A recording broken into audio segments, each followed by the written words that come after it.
Larry did ask me to give you a clinic on all the things we can use an Arduino for. Well, let me start out by saying there's no way that I can name all the ways to use an Arduino on your layout.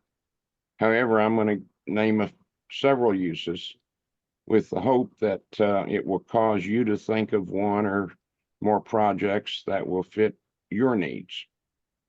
They don't have to be exactly what I've said. They can be anything. Arduinos can be used with just about any model train electronic project. I'm going to name a few. First, being used as a controller. You can control simple things like crossing gates and lights. When trains reach a certain point, the gates would cross, or crossing gates would lower rather, lights would blink.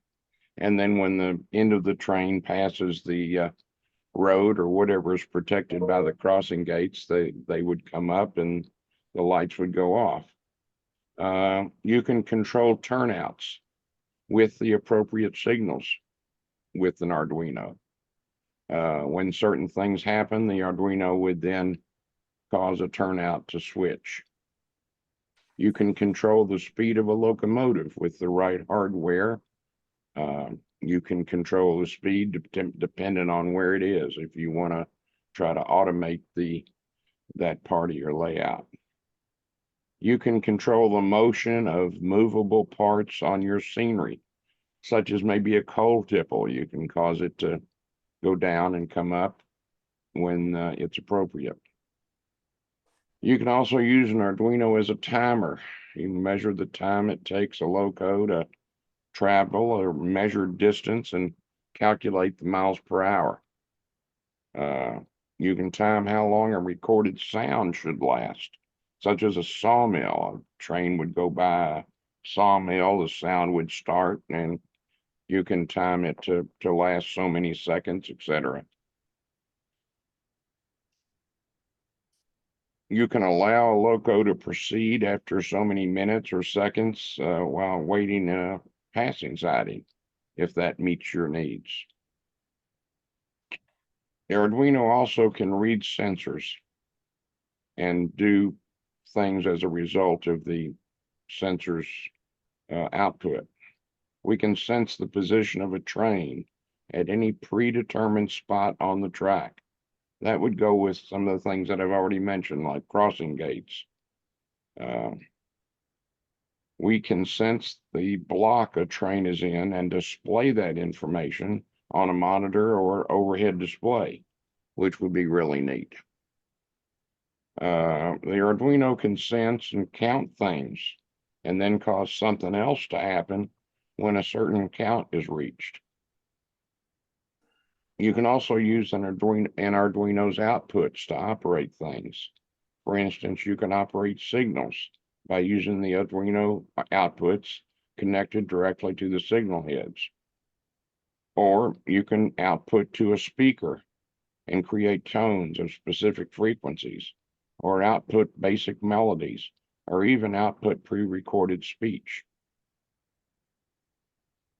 You can also use an Arduino to work or cause animation. You can operate moving parts on your structures. Again, I mentioned the coal tipple earlier. There's lots of other things that would meet that operation. And you can control a complete layout. If you want to completely automate your trains, that's a possibility. You might use more than one Arduino, but Arduinos can do that. Now, I'm making it sound easy, and I don't really want to make it sound too easy, but I want to give you some ideas. These are just a few of the things that you can do with an Arduino. If you're thinking of an automated task, it's highly likely that an Arduino can help you do what you need. However, other parts may and probably will be necessary. Examples of what an Arduino can't do by itself. An Arduino cannot understand speech. without an Alexa type device and internet connection. With those, however, an Arduino could help you understand simple vocal controls. That would be real neat for an automated layout. An Arduino can't react to the environment, such as light, temperature, or humidity, without the appropriate sensing device sending data to the Arduino. An Arduino can't make any decisions that are not already part of its program. So when you write a program, you basically tell an Arduino, when this happens, do this. When this happens, do this. It's not going to figure out on its own what to do. And most important, an Arduino cannot do anything without a program. An Arduino is just a couple ounces in your hand, and that's all it's worth without a program. To use an Arduino for any of these or other applications, you have to have a program. You can write a program, or you may be able to find a program that will come close to fitting your needs. Some programs are fairly simple, like the traffic light program that I introduced those of you to those of you that were at the traffic light class the other week. But if you need to find a program to get you started, you can use one of several sources available on the internet. These sources can be found by searching for Arduino programs. I haven't tried it, but you could probably have lots of luck searching for Arduinos for model trains. There's a website named Model Railroading for Arduino that has lots of programs available that would be helpful to you and give you ideas. And I'm not sure there are others, just that I'm not sure I am sure there are others just as good. That's what I'm trying to say. Don't know why I kept saying not. Anyway, you will also find free courses or for learning to write your own or edit other programs on the internet. While searching the internet, you most probably will not find the exact program that you need. However, you can probably find a few programs that are close to what you're looking for. You can choose one of these and then change it to suit your needs. Now, I made that sound easy, but it's not quite. To write a new program or to change an existing program, you will need to become familiar with the Arduino IDE. IDE stands for Integrated Development Environment, but don't let those words scare you. That's why they call it IDE. The Arduino IDE is the environment for writing and editing or changing Arduino programs. The IDE can be found for free on the Arduino website. They update it every year or so, and if you want to download that, you can experiment with it and an Arduino and see what you can do.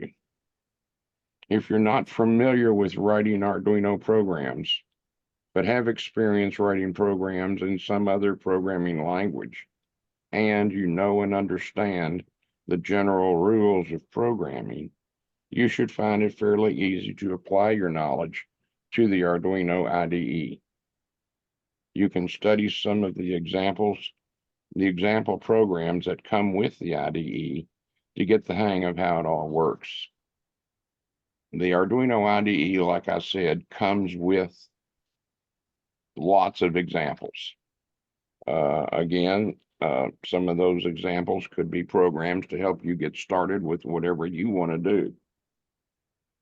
If you're not familiar with programming, you should read and probably study one or more books, such as Arduino for Dummies.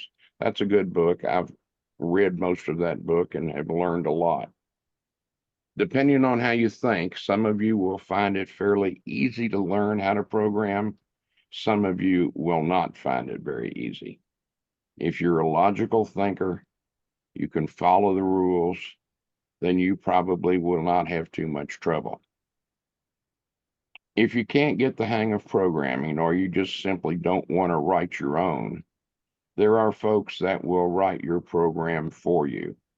I'm not one of them anymore. I'm retired. This could be cheap, less than $100, or could run you several $100s, depending on how complex the program needs to be. If you want to hire somebody to write a program for you, always get a binding estimate and shop around. And whatever you do, don't pay very much in advance. Some programmers are going to want half in advance or all of it in advance. No, don't do it. Give them 10% at the very most. A lot of people think they can do things that they can't end up doing, and then you don't want to be stuck with a lot of money out there. When getting an estimate for getting a program written or a program changed, it's extremely important to understand and be able to verbalize exactly what you need the program to do. In other words, you can't just say, I need a program that will announce train arrivals and departures. You need to say something like, when the locomotive is within 6 inches of the station, it needs to be sensed by the Arduino. Using the attached LocoNet adapter, the loco should be stopped within 4 inches past the station. After stopping the loco, the Arduino should cause the attached MP3 device to randomly play one of the pre-recorded announcements. Then, after being stopped for 1 minute and 15 seconds, the loco should start and return to its previous speed while leaving the station to proceed along its predetermined path. After this operation, the Arduino should again sense the next loco coming along and follow the same procedure as just explained. Now, that's a fairly thorough explanation, and an explanation such as that will allow a programmer to give you exactly what you need for your particular automation.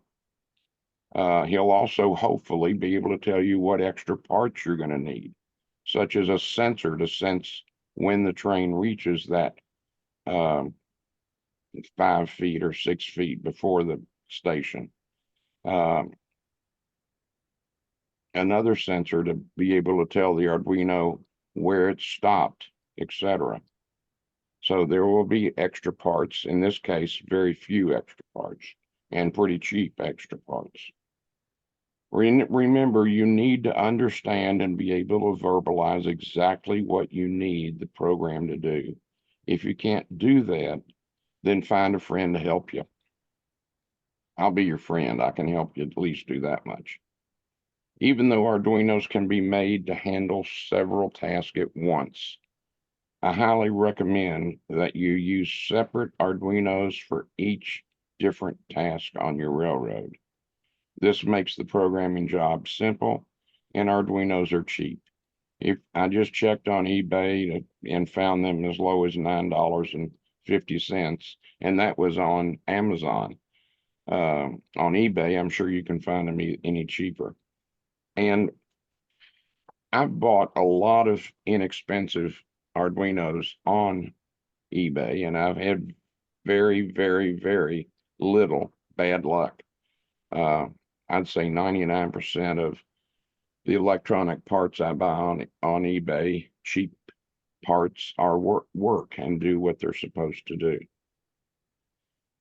I can't really think of much else to tell you, but I certainly want to entertain questions.